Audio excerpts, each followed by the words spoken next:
A publicação de artigos científicos é uma das formas pelas quais pesquisadores divulgam os resultados de suas investigações e reflexões.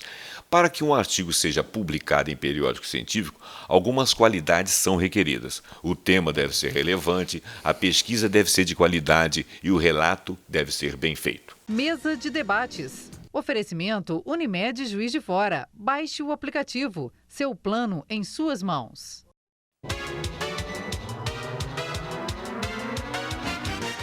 Olá, está no ar a mesa de debates de hoje aqui na TVE de Juiz de Fora. Eu sou José Roberto Abramo e nós estamos aqui todos os dias contando com a sua companhia.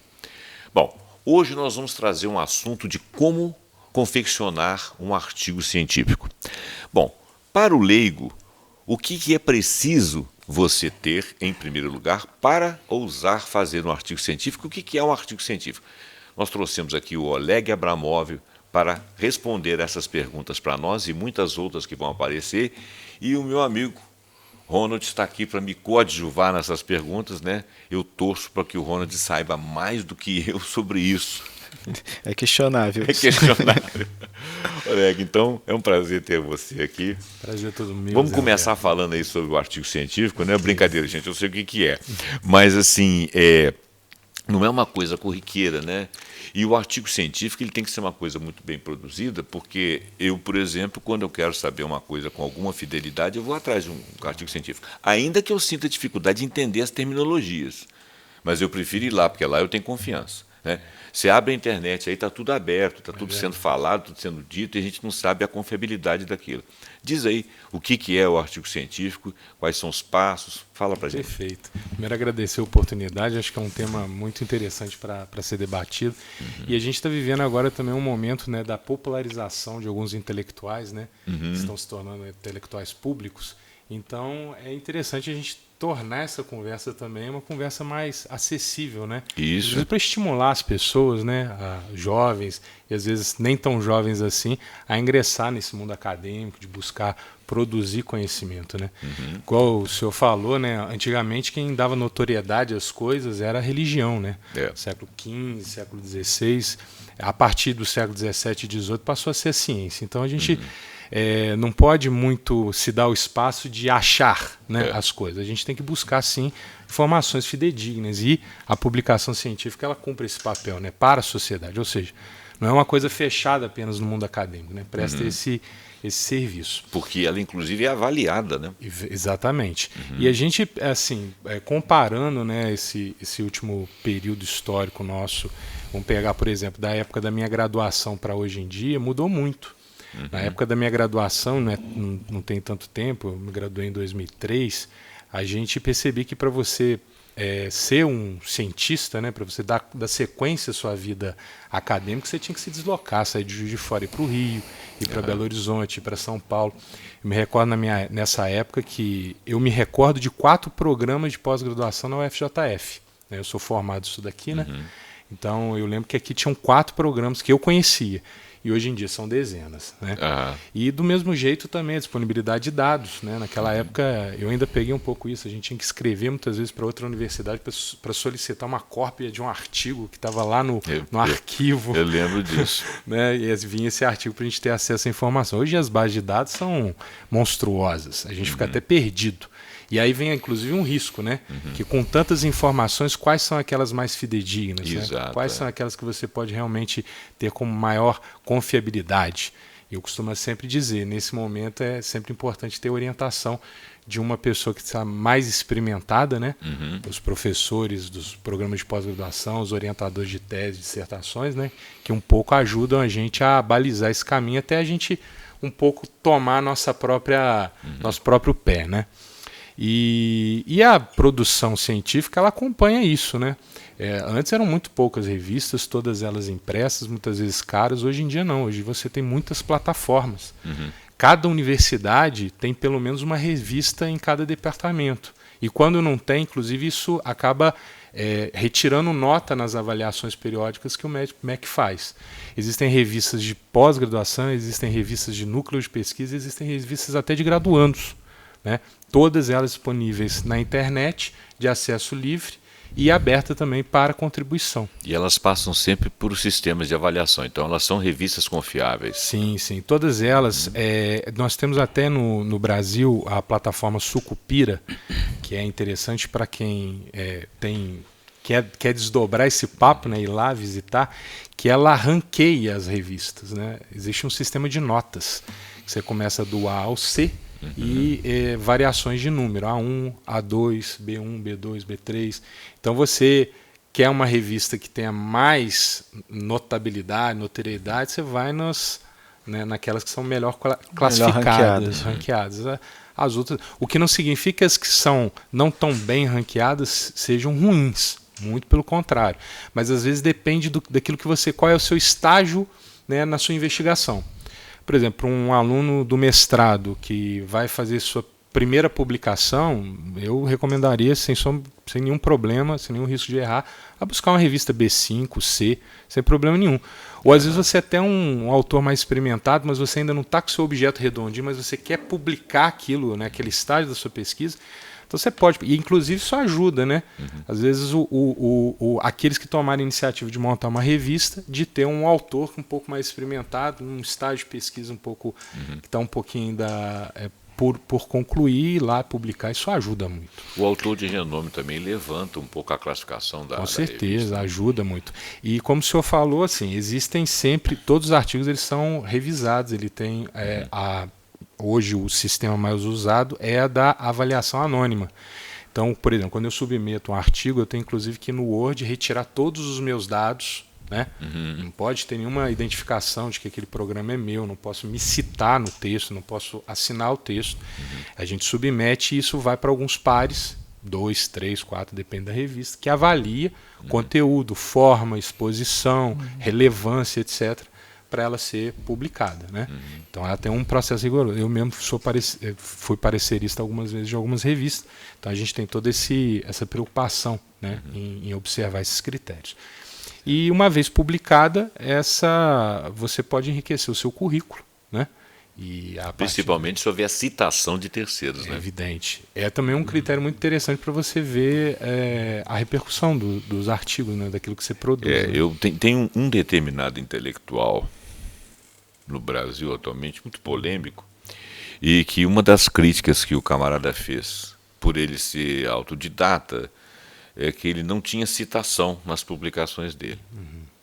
Então ele pegou lá, aí o rapaz lá comprou, eu não vou dizer quem é não, porque eu não quero entrar em polêmica, mas alguém tinha 300 citações sobre aquele tema, o outro tinha 2.000 não sei quanto, tem uns 7.000 não sei quanto, ele tinha uma.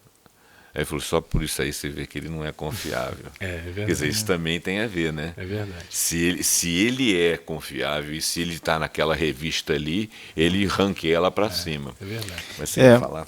Eu gostaria de perguntar ao Oleg, essa era digital, ela traz essa possibilidade de volume de publicações científicas, né? Por conta da facilidade de consultas, de acesso a informações. Isso acaba tornando também uma seleção natural assim, mais rica, né? Porque é publicado muita coisa que talvez não seja questionável em relação à qualidade, mas também muita coisa boa é publicado dentro desse contexto. Eu queria perguntar a você sobre as oportunidades para quem hoje acha que tem um conteúdo, tem essa avaliação própria, que consegue produzir alguma coisa, como essa pessoa deve aproveitar essa oportunidade. Muito bom. Em primeiro lugar, assim, nós estamos falando de uma realidade que é um pouco focada naqueles alunos de programas, né, graduação, mestrado, doutorado. Quanto mais, né, elevado o nível, mais a necessidade de recorrer à divulgação científica, né? Não é possível imaginar um doutor que não publica, né? E assim, a verdade é que depois também do doutorado, né, as universidades elas acabam incorporando alguns profissionais, mas nem todo mundo entra na universidade como professor, como pesquisador, e ainda tem interesse de continuar pesquisando. Então, essas pessoas, eu acho que existe uma forma muito interessante de continuar a vida acadêmica, que são os grupos de pesquisa, que eles são mais abertos, né, e permite que você continue debatendo com pares, né, as suas temáticas, ter acesso, né, à crítica, a outros autores, etc. Uma outra coisa que eu acho que é importantíssima e hoje em dia eu sinto que não é tão prestigiada assim é a participação em congressos, né? Não é tão prestigiado porque hoje em dia você não tem mais o mesmo critério de pontuação, de publicação em anais de eventos como tinha no passado. Então as pessoas meio que falam, não vou participar de congresso. Congresso ou seminário? Congresso, seminário, fórum. Porque os seminários, normalmente, eles dão uma carta de participação, né? Isso. Os congressos não necessariamente. Não, né? sim, é certificado, né? Quando Certificado, você né? apresenta um trabalho, você defende um trabalho num grupo de trabalho, por exemplo, né? Numa conferência, alguma coisa assim, você tem sim um certificado e o seu trabalho é publicado em anais, nos anais do evento. Então eu acho assim, é muito interessante uma pessoa que parte talvez de uma conversa doméstica, né, de um grupo de pesquisa, ou até mesmo que faça a sua investigação sozinho, submeta, né, esse seu, vamos dizer, rascunho, né, da sua produção para um evento onde você vai ter críticas, você vai ter adendos, você vai ter comentários. Bacana. Que vão enriquecer demais. Vão te ajudar, né? Isso, e também te favorece não fazer a conversa apenas com aqueles que você está acostumado, porque também a gente sabe que existe a moda, né, e existem os paradigmas, né? Os programas, elas têm suas clivagens, né? Há neutralidade, né? Então, alguns são mais marxistas na minha área, outros são mais weberianos, outros são mais Bourdieu, né? Mais Bourdieu, etc. Então, você permite discutir também com grupos mais heterogêneos. E, com base nesses debates, aí eu creio que é um momento, já respondendo, enfim, a sua questão, é um momento em que a gente passa a ter um texto que fala, bom, agora já dá para a gente arriscar publicar. E é fundamental, minha opinião também, não apenas ver a densidade da informação, mas a forma de expressão dela. Né? Porque às vezes a gente fala complicado demais, né, e acaba não sendo com muita erudição. Aliás, eu queria te falar, nós tínhamos falado isso aqui antes em off, né? Nós três aqui tínhamos falado isso.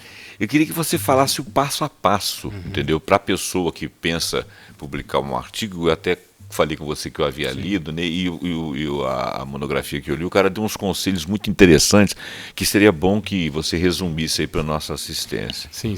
Não, primeiramente, existe o primeiro de todos os passos, que é a definição de um objeto, né? É a definição de uma teoria, a definição de uma metodologia, a investigação em si, a elaboração e a partir daí, que é o tema que nós estamos conversando aqui, é a divulgação. A divulgação, eu já disse que é, por exemplo, em eventos, né? Participando de eventos, o seu texto ele vai ser publicado nos anais do evento e já se não precisa necessariamente ser numa revista, você pode fazer nos anais de um evento, congresso, seminário, fórum. E é geralmente o melhor lugar onde você vai testar, né, o teu texto. Né? É ali onde você vai discutir, você não tem tanta obrigação de estar com ele acabado. Depois existem as revistas, né, que é um pouco do que a gente conversou aqui. Mas também tem outra oportunidade, né? O senhor falou das oportunidades, que surgiu recentemente, que são de algumas editoras, algumas dessas até independentes, que elas dão a oportunidade aos pesquisadores de publicar em e-books, né? De acesso livre também. Então, o que geralmente é uma editora, ela faz contato com... Ela tem contato com os anais de um evento, percebe um texto interessante... E captura ele. E chama o pesquisador para falar, você não quer elaborar um pouco mais e publicar com a gente? Eu acho que tem eu posso estar falando besteira, mas acho que são os autores associados. Eu andei comprando alguns livros deles. De temas que você não acha assim corriqueiro,amente, entendeu? De autores assim que eu tinha referência deles, mas não tinha publicação. Eles parece que eles se associaram, né? Se juntam e produzem. E achei muita coisa interessante. Tem pelo menos uns 3 livros lá. Tem muito tempo que eu não vejo o catálogo deles. Mas aí, mais o que você acha? Então tem essa oportunidade nova também, que são esses livros digitais. E aí, evidentemente, quando sua pesquisa ela já ganha um fôlego maior, nós temos que partir para a publicação de um livro mesmo, né? Um livro, ampliar, né? Se não sozinho, em coautoria, né? Pessoas que estão discutindo a mesma coisa que você, organizar um livro em conjunto, né? Que é uma coisa que eu acho que a gente também tem que cultivar bastante, porque nós também estamos ficando um pouco refém da coisa miúda e curta, né? A gente quer ler um negocinho rápido ali e resolver a vida. O mediatismo, né, das novas gerações. Isso, e ir numa livraria, comprar um livro, botar debaixo do braço, levar para cá, já está virando coisa dos antigos. Né? De museu. E a gente vai perdendo o hábito dessas leituras com leituras rápidas. E teve um psicólogo aí, que eu esqueci o nome dele agora, que ele falou que... Pô, estava com o nome dele aqui, esqueci. Psicanalista, psicólogo, não sei. Ele falou que o conhecimento rápido e fragmentado não gera cultura. Entendeu? Exatamente por ser fragmentado. Fragmentado. Se não sedimenta, não vai fazendo montante. Dentro desse contexto, e você citou ainda há pouco, né, a questão da pesquisa, dos paradigmas, existe espaço hoje na pesquisa e na publicação científica para ruptura desses paradigmas. Por que eu estou perguntando isso? É uma história que eu acho interessante, é do Albert Einstein, né, que é o ano mágico dele, de 1905, né, em que um ano ele criou fez 4 publicações, e essas 4 publicações mudaram a forma de se pensar. E conta, eu imagino que eu já vi isso em mais de uma fonte, que seja verdade, que ele foi ao túmulo do Isaac Newton pedir desculpas a Isaac Newton porque ele rompeu totalmente as verdades que até então eram entendidas pelo meio acadêmico. E uma pessoa que tenha, vamos supor que seja um novo Albert Einstein, mas uma pessoa que tenha essa possibilidade de romper com esses paradigmas, ela tem espaço hoje dentro da publicação científica, ou isso ficou tão engessado que não existe mais essa possibilidade? Primeiro, eu acho que o Isaac Newton agradeceu ao Einstein por ter rompido com ele, né? Porque os cientistas que realmente levam a sério seu ofício, eles estão aí para ser questionados. Eles sabem que eles são temporários, né? Que a ciência... Eles sabem que eles são um dos ombros que os outros gigantes vão caminhar, exatamente. Né? É um passo, né? Num caminho bem mais longo.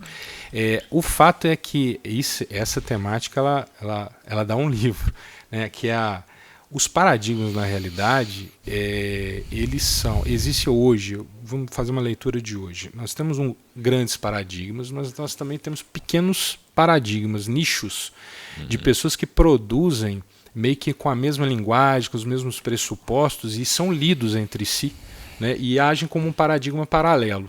Né? Então a gente tem isso no campo das ciências sociais e existem outros também. Quanto mais a ciência ela progride, mais ela se populariza, eu acho que essa tendência ela tende a se perpetuar. Então hoje você dizer assim, nós estamos confrontados a este paradigma, é muito complicado você afirmar de maneira tão fechada. Há 30 anos atrás, sem dúvida nenhuma. O Brasil mesmo. Tivemos um momento do paradigma cultural, tivemos um momento que era Gilberto Freire, que interpretava o Brasil, depois você teve Sérgio Buarque de Holanda, depois veio o marxismo por fora com Caio Prado Júnior, depois Florestan Fernandes, que já faz uma síntese um pouco mais elaborada no marxismo com outros, e assim sucessivamente. Né? Então você tinha paradigmas muito bem definidos, muito redondinhos. Hoje em dia não, hoje você tem conjuntos de nichos que coexistem interpretando fenômenos, o mesmo fenômeno de maneira distinta. Hoje o Gessé de Souza já discute os 4 paradigmas para trás, né? Verdade. E eu fiz mais ou menos essa sequência aí, o Freire, o Sérgio Buarque, né? Sim. Que eu acho que a interpretação do que ele falou está errada, ele não falou aquilo, ele falou uma outra coisa, né? Não falou do homem cordial, ele falou cordial de ser coração, né? Você diz a interpretação do Gessé sobre o Gessé sobre ele. Mas eu gosto muito do trabalho do Gessé. Eu acho o Gessé bacana, interessante. E já está vindo gente depois dele aí, já está brigando com ele também, né? Sim. Andei comprando os livros. Mas olha só, eu queria que você falasse das suas dúvidas, porque nós estamos caminhando para o final do programa. Fala das suas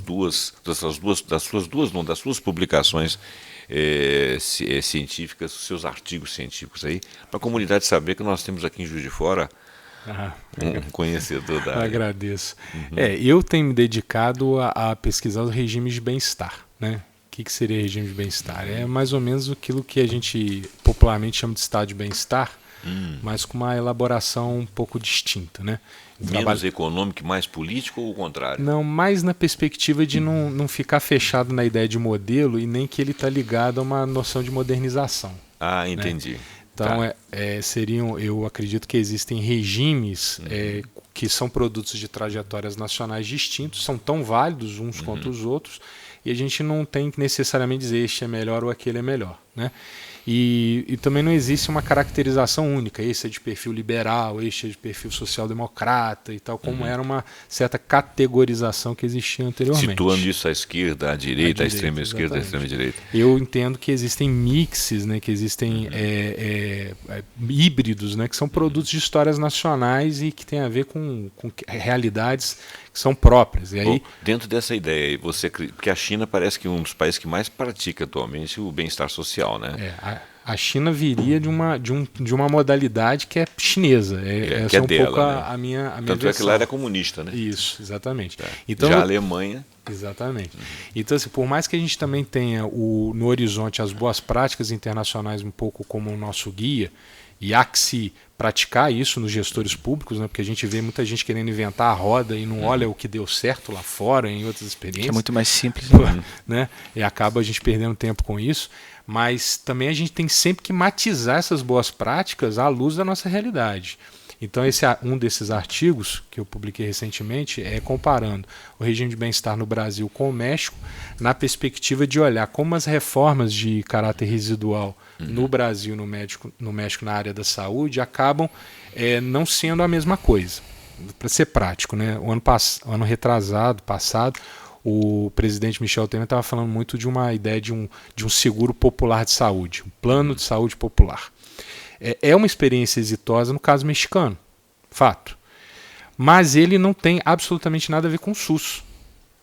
Sim. México ele tem um plano de saúde popular porque ele vem de uma modalidade de regime de bem-estar e de política de saúde altamente ligada à vinculação profissional do sujeito, como foi no Brasil no passado, né, antes da Constituição de 88. Você tinha o INAMPS, né, o INPS e tal. Nessa lógica, né, dos institutos, você fica com uma população descoberta, então você tem que assisti-la de alguma maneira. Então, o México veio e diz, vamos fazer aqui um plano de saúde popular para... E foi fazendo isso por institutos.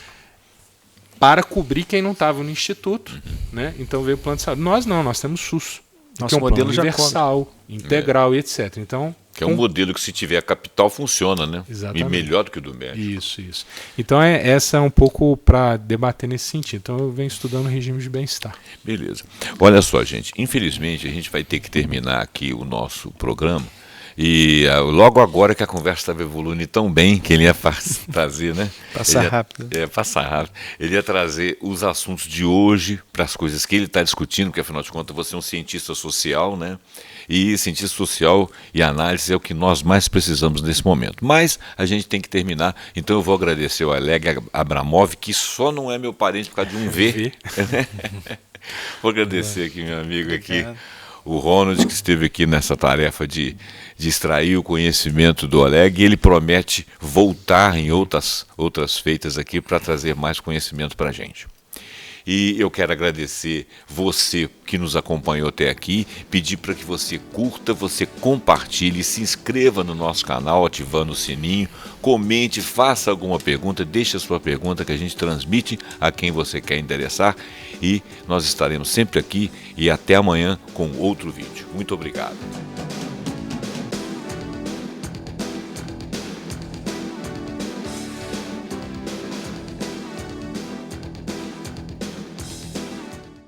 Mesa de debates. Oferecimento Unimed Juiz de Fora. Baixe o aplicativo. Seu plano em suas mãos.